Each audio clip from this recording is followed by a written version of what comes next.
I say.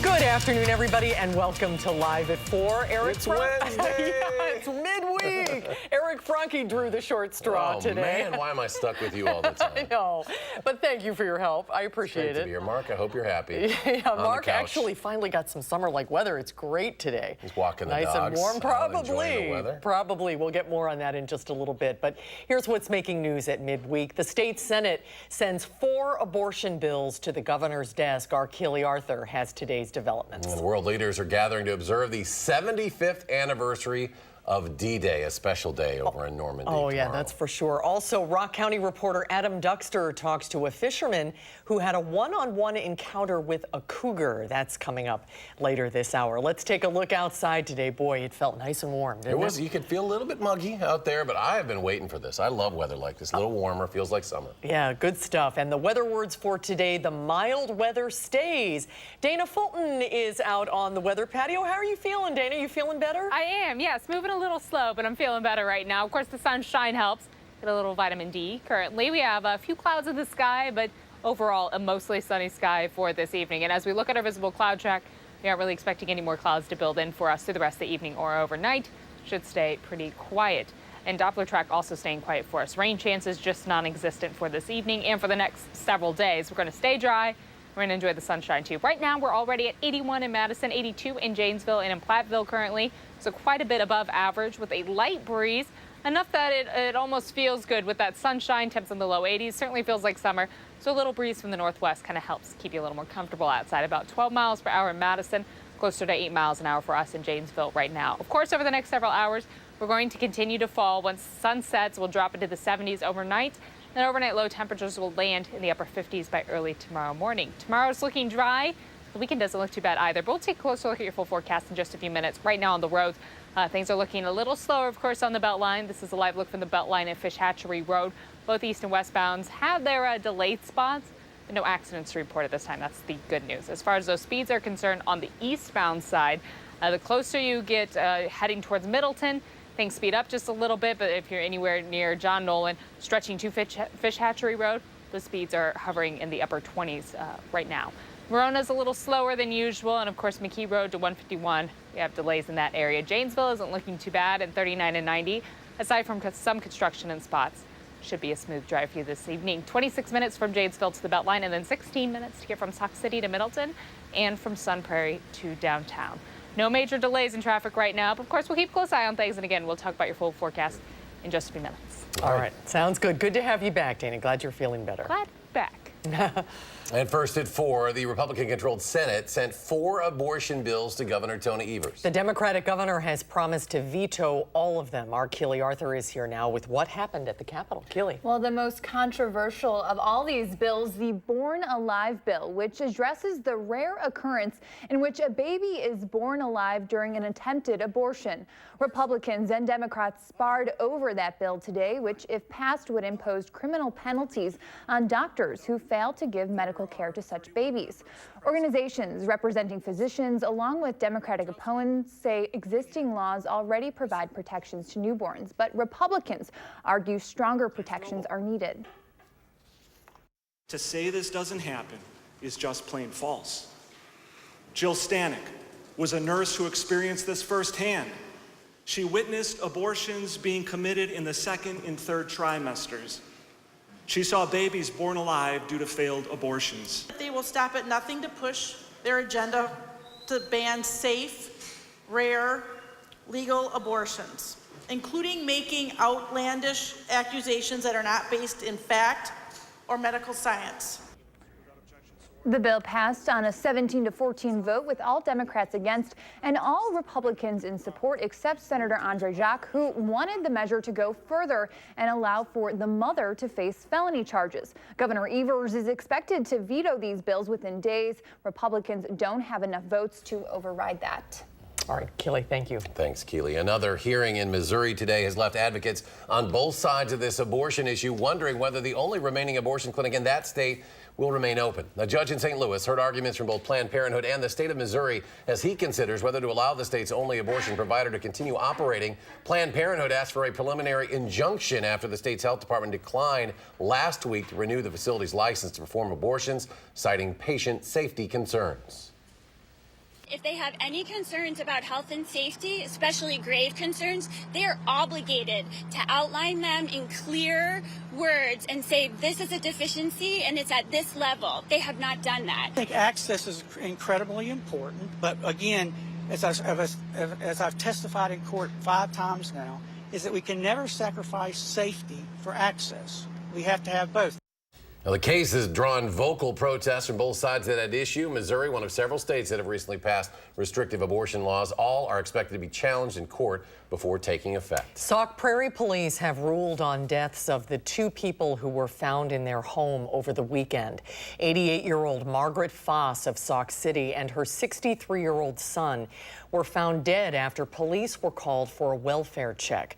Police say David Foss likely died from natural causes a few days before his mother died. He was her caregiver, and police believe she was unable to take care of herself once her son died. A doctor in Ohio faces 25 counts of murder. Prosecutors say he deliberately killed dozens of patients. Dr. William Husel pleaded not guilty to the charges in an Ohio courtroom. Prosecutors say the 43-year-old critical care doctor deliberately ordered lethal doses of pain medications, including fentanyl, for nearly 24 patients over several years while he worked for Mount Carmel Health System. Husel worked at the hospital for 5 years, but was fired last December, stripped of his license after concerns were raised. State Senate Republicans have come up with their version on how to repair county and town roads. They want to take $133 million from the budget reserves to pay for the repairs, but Assembly Republicans may not go along with that. The governor wanted to raise the gas tax, but state Republicans nixed that idea. President Trump joined Queen Elizabeth and other world leaders on the southern coast of England on the eve of the 75th anniversary of D-Day. The event comes on the final day of the president's state visit to Great Britain. Ian Lee reports from London. The rumble of airplanes once again filled the sky over Portsmouth, England, where 75 years ago, American soldiers and their allies prepared to invade France. Troops risked it all to rescue Europe from Nazi Germany. 16 world leaders from every country involved in D-Day paid their respects. President Trump recited the prayer Franklin Delano Roosevelt gave as troops hit the beaches of Normandy. They will need thy blessings, for the enemy is strong. But the spotlight was on the more than 300 D-Day veterans. For many of the greatest generation, memories of that fateful day are still raw. I was terrified. I think everyone was. You don't show it, but it's there. I look back on it as a big part of my life. It changed me in a way. But I was just a small part in a very big machine. Queen Elizabeth, who served as a mechanic and truck driver during World War II, thanked the veterans. But the wartime generation, my generation, is resilient, and I'm delighted to be with you in Portsmouth today. The solemn ceremony capped off President Trump's 3-day state visit to the United Kingdom as a guest of Britain's royal family. This Meghan Markle business. On British TV, the president tried to clear up any insults he may have made about his royal hosts. Do you think Meghan Markle's nasty or not? No, I didn't know that she said anything bad about me. It sounds like she did, and that's okay. I mean, hey, join the crowd, right? Prince Harry's wife, Meghan, called Trump divisive and misogynist during the 2016 campaign. I wasn't referring to her. She's nasty. I said she was nasty about me. Next for the president is a stopover in Ireland before attending D-Day ceremonies in Normandy, France on Thursday. Ian Lee, CBS News, London. And President Trump is meeting with Ireland's prime minister and will stay at his golf resort. CBS News will have special D-Day coverage early tomorrow morning, and that will include the commemoration program, the president's live address from Normandy. You can watch it if you want to stay up late. It should be pretty interesting. At 3:50 a.m. Central Time, it'll be followed by News 3 Now this morning. The DNR says it's too early to confirm a cougar sighting in southern Rock County. This happened earlier this week when a fisherman says he saw the cougar along the Rock River. Rock County reporter Adam Duxter talked to the fisherman today and joins us now from our bureau at the Janesville Gazette with the latest. Adam? Well, Eric and Susan, the DNR says their next steps are to get in touch with Beloit police to try and learn as much as they can about this possible cougar sighting. Well, they say seeing cougars across the state of Wisconsin is rare. It's actually climbed in recent years. Now, the man who says he saw the cougar was there fishing early Tuesday morning. And while he says he was initially frightened, through experience, he says he knew exactly what to do in that situation. Don't run away, because then it's interested, it'll chase you. If you can, back away slowly. If it starts following you, do what other people have said. Raise your arms in the air, get as big as you can, and start yelling. Throw anything you have except your phone. And the DNR says in 2018, there were 31 confirmed cougar sightings across the state of Wisconsin, and there has been one confirmed cougar sighting before in Rock County. That was back in 2012 near the city of Milton. The DNR says now they'll have to look for tracks or anything else the cougar could have potentially left behind in order to confirm this sighting. All right, Adam Duxter in our Rock County Bureau into the Janesville Gazette. Adam, thank you. Thank you, Adam. Still to come at 4, Vice President Mike Pence hosts a delegation from Mexico to talk about tariffs that are set to kick in on Monday. What those tariffs could mean for all of us. We'll talk about it with Moses Altsek from the UW School of Business when Live at 4 continues.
Vice President Mike Pence is hosting Mexican leaders at the White House over President Trump's threat to impose tariffs on all Mexican imports. The idea is not sitting well with some members of the president's own party.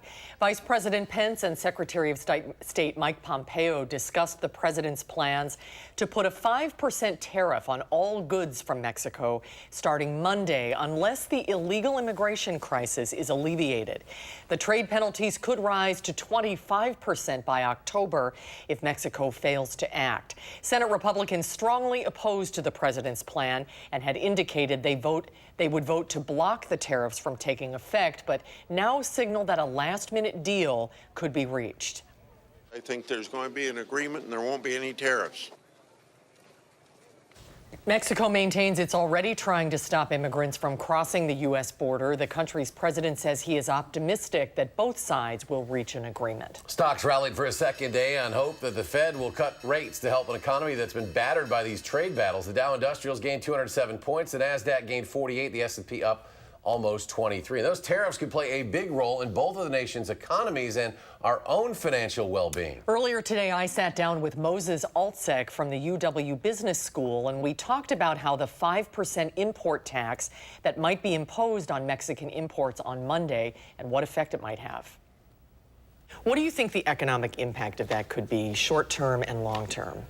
Well, there's a very clear economic impact of tariffs, and regardless of who imposes them. First of all, it's the poster child of protectionism. And protectionism, back in the day when the Democrats were protectionist, it was a bad idea. Today that Donald Trump is protectionist, it's still a bad idea, because a tariff is a tax on ordinary consumers. Any which way you look at it, that's exactly what it is, because what it does is it increases the prices of goods that we buy every day. And in fact, with Mexico in particular, it's set to increase the price of things like beer and avocados, but also refrigerators, medical equipment, cars. You know, 1 out of 5 cars made by American automakers, almost 1 out of 5 cars, is actually made in Mexico. And with Mexican parts. And with Mexican parts, sometimes actually made in Mexico. So that's going to increase, the tariff is going to increase the price of an average American car by about $1,500. You know, there's a lot of people on a fixed income for whom that is an enormous amount of money. So people are going to feel it in their pocketbook, regardless of what you hear on TV from politicians, which is, by the way, why Republicans and Democrats are against this tariff idea for Mexico. And they have a big meeting about that today, and we'll see what happens with that. They do, and we'll see what happens. Is there anything that people can do now to offset what is potentially coming down the road in terms of those increased costs? For example, if you want to buy a car, should you buy it this week? Things like that. If the tariffs materialize, certainly, you know, the sooner you buy something, the better off you are. There's no question about it. But in reality, you know, there's not much that you can do. Sometimes the effect is is felt a little more slowly. It takes a little more time for that to kick in, but eventually it kicks in, you know, no matter what you do. So, you know, ultimately businesses are in business to stay in business. So they're not going to take the hit on the bottom line because they're going to disappear. So eventually they have to either increase prices. In the short run, they can eat it up. Eventually they have to either increase prices or start laying people off. So there's going to be a negative impact, and in all fairness, there's going to be a negative impact for Mexico, well, too. that's the goal. But you think it'll also hurt us? But yeah, you know, it's like counting, you know, we're going to have this big fight and you're going to lose a limb and I'm going to lose 2. Tariffs are an absolutely bad idea. It was yesterday, it is today, it's going to be tomorrow. What do you think about the health of the overall economy? A lot of economists have been talking about a potential looming recession in 2020. Do you see that coming as well? Yeah, you know, I hear that a lot from, you know, business people who are a little apprehensive because there's been a lot of predictions about the fact that, you know, perhaps in 2020 we're going to see a slowdown. But certainly things like tariffs and trade wars, you know, first with China, now, you know, we're talking about it with Mexico. It may affect the trade deal that we're about to ratify with, you know, with Mexico. I mean, in the end, those things, all they do is bring a recession closer and make it steeper in the end when it does come. What are the things you look at? Are there headwinds in the housing market? Do you look at the stock market? How are those things overall? Well, you definitely see that. I mean, you've seen some effect on the housing market. I mean, it's still a pretty good market. There's no question about that. But as people say, not as good as it was a few months ago or a year ago. And the stock market, you see that every time somebody says tariffs, it, you know, drops off the cliff. And by the way, the stock market sounds abstract to a lot of people. but your pension plan, your 401k, all that stuff is in the stock market. So it's not just really, really rich people who have a stake in this. It's ordinary people whose retirement savings are in these things. So, you know, again, hopefully this tariff thing is just talk. Otherwise, the bottom line is you and I are going to suffer, and everybody who's watching, until somebody has the good sense to cut this out. We will see, watch and see what happens. Moses, great to see you. Thanks for coming today. It's my pleasure to be back. And we'll be right back. You're watching News 3 Now, live at 4.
All right, take a look at this. A man trains his pet bird to complete a unique task. Caesar's owner is ready to enjoy a beer, so he gives his feathery friend a command. Pet bird walks to the edge of the bed, bops onto the table, goes over to the basket, pulls out that bottle opener, ready to go. Makes it back to the bed to give it to his owner. Caesar, of course, is rewarded with a toy. No, I thought the bird was going to use its beak to open up the beer. Yeah. There's his little toy. He does get a little beer himself. Little beer. Little bird-sized beer. Where do we get a bird like that? Oh, how cute. Look how proud he is. He kind of looks like a Caesar, He doesn't he? looks like a Caesar. He's colorful. He's bright. He's ready to be there. The Packers, they're going to go international, get a little international flavor this summer. That's true. They're playing their third preseason game against the Oakland Raiders in Canada. It's scheduled for Thursday, August 22nd. It will take place at IG Field in Winnipeg, Manitoba.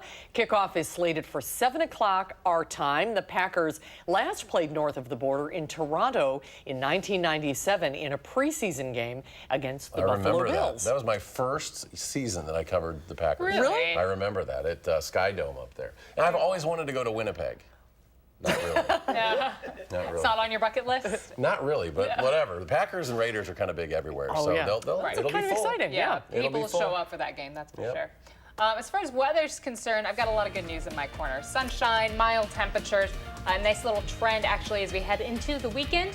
You may see a few showers before the weekend ends though, so we'll take a look at that full forecast right after the break.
Now, today has been nice and sunny and pleasant overall. Last night, though, we had quite some storms coming on through. A scene in the sky for us. This is actually some lightning from Brooklyn. This photo taken last night for us. So there was a lot of cloud-to-cloud lightning, a lot of cloud-to-ground lightning also. So a very electric storm coming through for us. We saw a few storm reports, some very strong wind gusts, especially in Grant County. Some of those wind gusts anywhere from 45 to 50 miles per hour. The official report out of Platteville at about 47. So a very windy storm last night. Thankfully today, the other end of the scale, nice and quiet and pretty calm. We have a few high clouds, but otherwise a lot of blue sky for us this afternoon.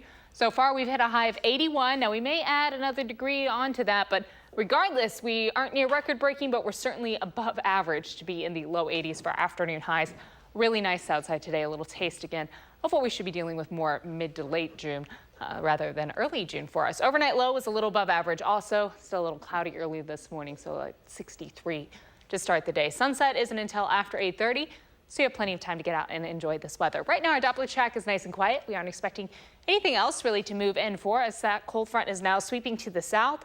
We have a little northern breeze for us today and high pressure ridging on in. It's going to keep things quiet for us, not just tonight, but as we look ahead to your Thursday, even your Friday and most of Saturday. So a nice place to be in for the end of the week. We get a nice steady dry trend for us for several days in a row rather than just for one afternoon, which is what we've had for what it seems like a few weeks ago. It was almost rainfall every other day for us.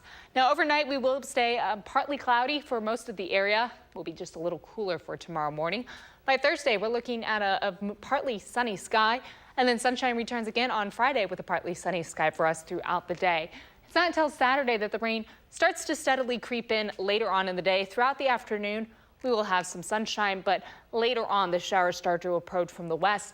We have the chance for some showers and thunderstorms overnight Saturday and into Sunday. So the ending of the weekend will be a little rainier rather than the start of the weekend for us. Yes, you get to enjoy the sunshine for a little bit before the rain arrives. Now, temperatures are currently in the mid to low 80s for us, and we're just, again, could add a degree or two on anywhere in the next hour or so, but mostly for the rest of the evening, temperatures will fall. For our overnight lows, we'll be landing in the mid to upper 50s, so it will be just slightly cooler than where we were at this morning, but overall not too bad outside. Tomorrow we get lots of sunshine in the forecast. Thursday should be quite pleasant with those afternoon highs again, getting close to 80, but in the mid to upper 70s for some areas. By Friday, we still have a nice sunny sky. The sunshine stays throughout the afternoon. No big changes in the forecast for the next few days. Always good news for us. Once we hit past sunset, so once we get after 8:33, those temperatures are going to fall fairly quickly for us. We'll start off in close to the 80s and the upper 70s for the next few hours. But as we move overnight, we'll drop through the 60s and those overnight lows again, landing in the upper 50s for most of the area, but close to 60. We won't fall too much overnight. We're going with about 57 for our overnight low in Madison, so that's where we'll be at for early Thursday morning. There is the chance for some patchy fog. As Eric had mentioned earlier, it feels a little humid outside. Our dew points are a little higher than what we would like to see. So with those dew points getting closer to our temperatures, we do have the chance for some patchy fog to develop, especially in the lower lying areas. Our breeze will be coming from the north-northeast, about 6 to 12 miles per hour. That's nothing we can't handle. Tomorrow will be again east-northeast, about 5 to 10 though. Mostly sunny sky and very, very mild with those temperatures in the upper 70s. Will stay above average and it'll be pleasant outside with that sunshine. As we look ahead through the next 7 days, our storm chances will start to develop Saturday night and linger into Sunday. We do have the chance for some showers and thunderstorms on Sunday, and we may see a few lingering showers into early Monday morning. But that rain chance on Monday is just for the morning for us. And for the next 10 days, my good news, we don't have any alert days in the forecast. None of these systems seem like they're going to be too much for us to handle. And we have a lot of sunshine mixed on in there too. So we are expecting our temperatures to stay right at seasonal, if not just a little bit above. And our rain chances are going to stay pretty minimal for us too. We won't have much accumulation coming through for our Sunday or into our Monday morning. It'd be nice to dry out. There's a lot of schools wrapping up. They got all these activities going on. Hopefully we get some nice summer dry weather going. So summer dry weather, we got to dry up the baseball diamonds a little bit. We got to dry up the farm fields a little bit. And of course, anywhere where the dogs are running, we got to dry up just a little bit too. No kidding. Yeah, we need to dry out. All right. Yep. Thanks, Dana. Thanks, Dana. When we come back, this story of 5 Wisconsin brothers, all members of the military, scattered around the globe. We'll show you how they came together after one was hit by cancer. That's when Live at 4 continues.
A live look at the Big Apple, Manhattan.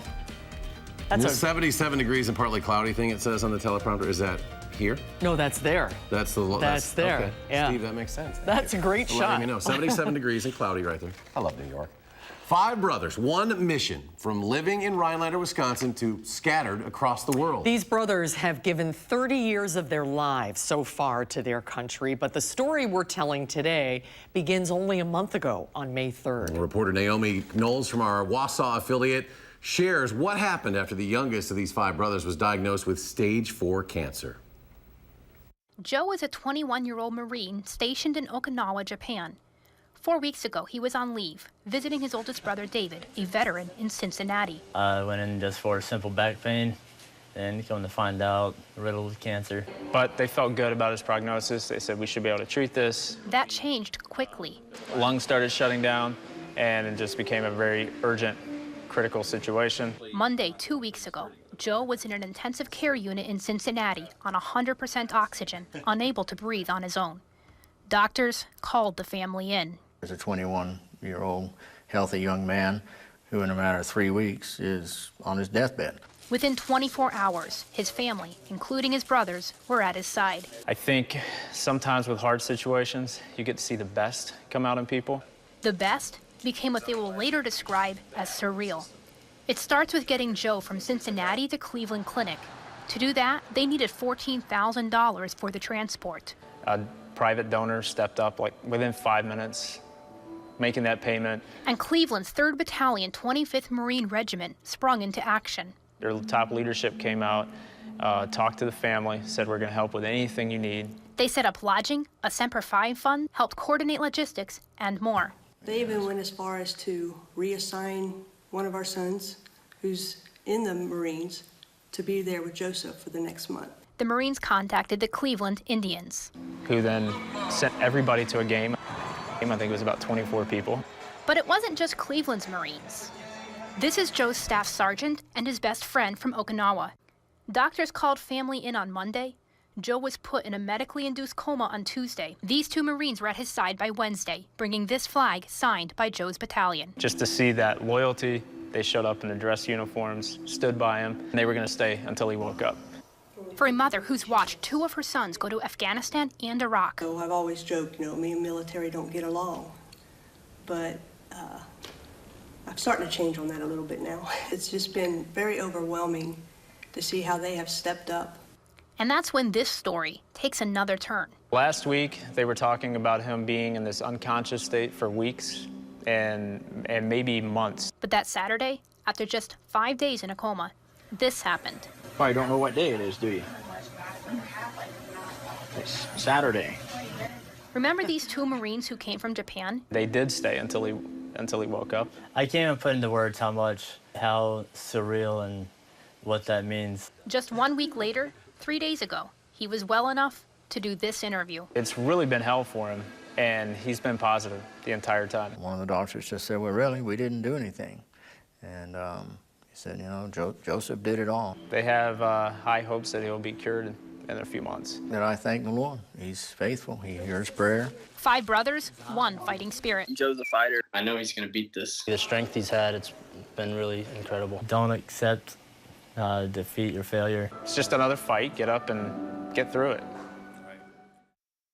Isn't it incredible how much they look alike? They all look alike, and man, he just probably got the energy of all those people coming together for him. Yeah. Now, Joe is still in the hospital in Cleveland, but he is expected to be discharged any day now. The sight of the 2 of them in their dress uniforms standing there waiting for him to wake up, it gives you chills, doesn't it? Amazing story. Neat story. When we come back, our tastemaker stops by Elementary. A downtown deli and market that will satisfy your cravings for some Italian food. That's when Live at 4 continues. Stay with us.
No accidents to report right now. That's always a good thing. But of course, we are starting to see those delays along the Beltline, specifically on the eastbound side. This is a look at the Beltline right at Fish Hatchery Road.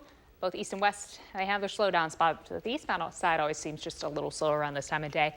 39 and 90 looks good all the way up through Dane County. Once you get down into Dane County, though, of course, we have delays along the Isthmus. Westbound, we have delays as you get closer to Fish Hatchery Road, then things improve. But on the eastbound side, near Gammon Road, right at about 61 miles per hour, things are looking okay. You get closer to Fish Hatchery and Seminole Highway, though, down in the teens for our speeds. So that's even a little slower than what we're used to see. Usually it's in the 20s or 30s for our slow speeds. And then after John Nolan Drive, those speeds pick back up to 32 miles an hour. And we're back up close to the upper 50s or 60s, the closer you get to 39 and 90. Around Verona, there are some delays on Verona Road and on Main Street right now. Same goes for McKee Road and, of course, near Seminole Highway and 151. Janesville, few delays close to downtown and 26 near 39. Going a little slower than usual. It'll take you about 6 minutes from Verona to the Beltline, 8 minutes from Oregon to the Beltline, and only 4 minutes from Springfield to University Avenue.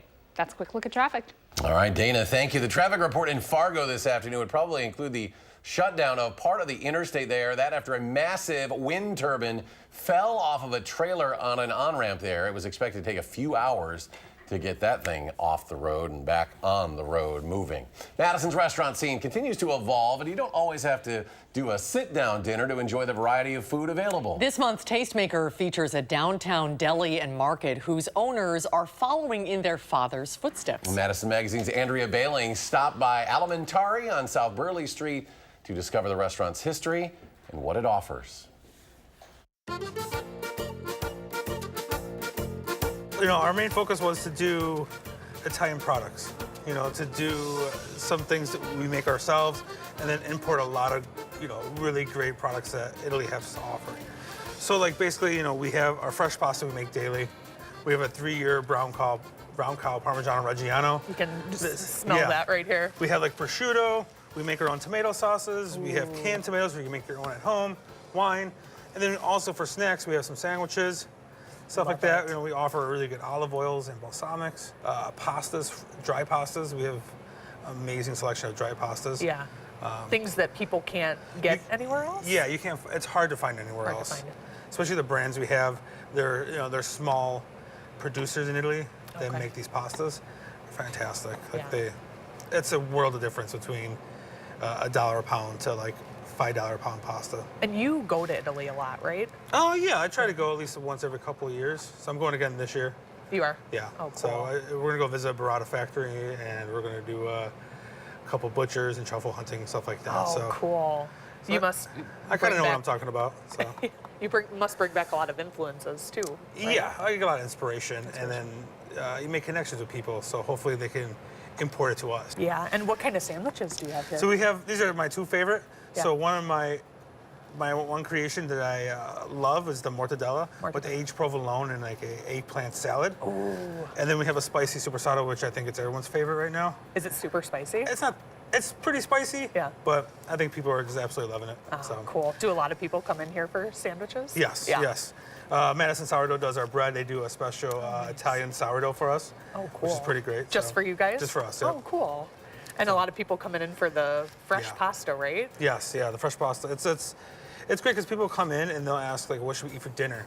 So then I just will give them recipes or ideas. So they'll get fresh pasta, they'll get some guanciale, and they'll make like a carbonara, something like that. Oh, it's just, cool. it's great. You can get everything here for an Italian dinner. Pretty much, except for like we don't have like dairy, fresh meat, stuff like that, you know, or produce. I see. So. But you do prosciutto here too? Prosciutto, yeah. This is the 2-year San Daniele from a small farmer in northern Italy. Beautiful. Really great. It's a little bit savory. Savory. Yep. So it's fantastic. And you slice this really thin, right? Yeah. So one of our goals too was to do a lot of cured meats and do everything sliced to order. So when you come in, you want a 1/4 pound, which will give you about 12 slices of prosciutto, thinly sliced. You know, that's what we want to do. I was kind of tired of getting all these prepackaged stuff. Yeah. You know, I kind of want my own thickness. I want, to pick. Maybe I wanted more than 8 ounces or how big the packages are. Right. So then I want it fresh off the slab. I wanted it. And can you taste the difference? Yes, for sure. Yeah. Cool. Great. Well, thank you so much for You're having welcome. us in today. Yeah, you can have the sandwiches. Oh my gosh. So Love one. eat up. Thank you. Thank you. Well, Eric and I are starving now. Yes. Andrea is here with us. Hi, Andy. Hi. Wow, it really looks great. This is like really good, like real Italian. Yes, yeah, a lot of the stuff in there is imported, and Dan, he does tours in Italy too. He was our chef of the year a couple years ago, but he knows what he's doing when he gets the right products for the shop, and it's kind of cool that his father has helps run a deli in Kenosha. Now him and his brother, and then the two other owners of A Pig in a Fur Coat, they've opened a deli of their own here. And where is the deli located? Right behind A Pig in a Fur Coat on Willie Street. So this is on Briarley Street. Okay. Yeah. Well, what do you think? I mean, it's a good lunch spot, a good lunch.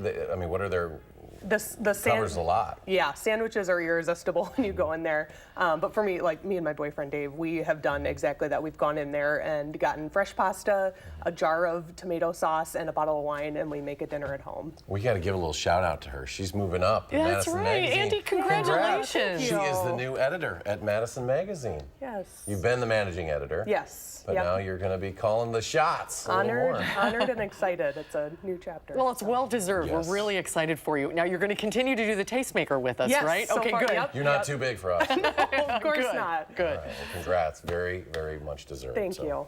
Best of luck in the Thanks, new Andy. endeavor.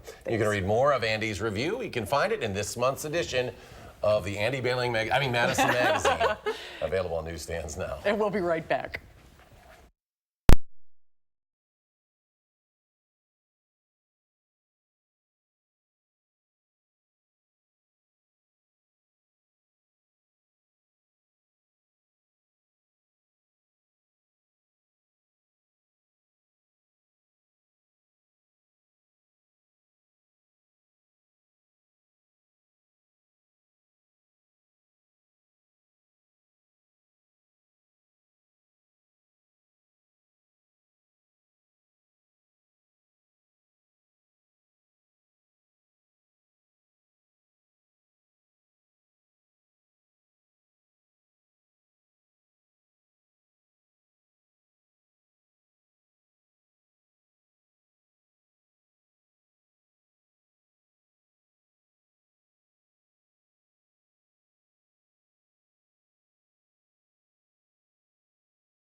Wave, everybody. A live look. That was Steve sitting there. If you ever hear us reference Steve, that was Steve. That was Right. Steve. Yeah. Good job, Steve. In control of everything. So we're talking about the forecast now. Final Yeah. check here with Dana. Overall, things look fantastic for this evening. We have a nice, pretty blue sky, a few high clouds, but nothing that's going to block out that sunshine for us. In fact, as we look at our visible cloud track, things stay quiet throughout the state overnight, and our Doppler track also showing that nice, quiet scene for this evening. So if you don't have any outdoor plans, just know that it is a little warm outside. We're in the 80s right now, a little more of a summery feel. We're at about 81 in Madison, 82 in Janesville.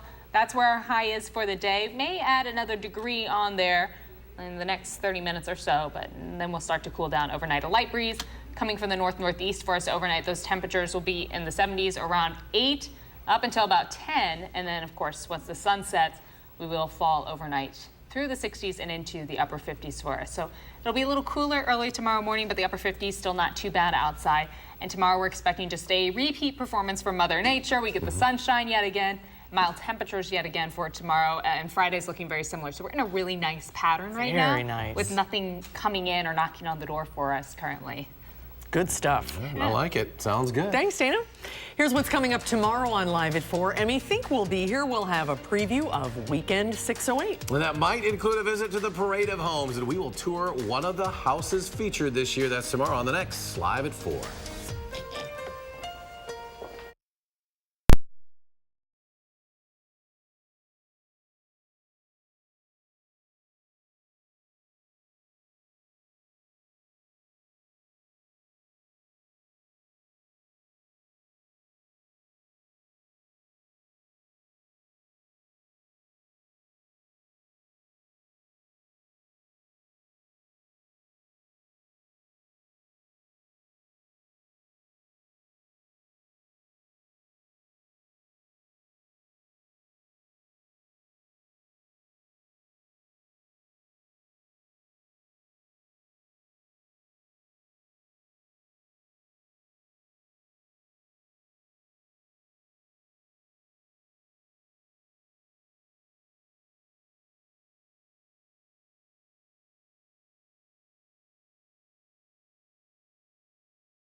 Today in our final touch, parachutists are jumping over Normandy again, just as soldiers did 75 years ago for D-Day. The C-47 transports dropped a couple of hundred parachutists off, honoring the airborne soldiers who jumped into gunfire and death ahead of the June 6th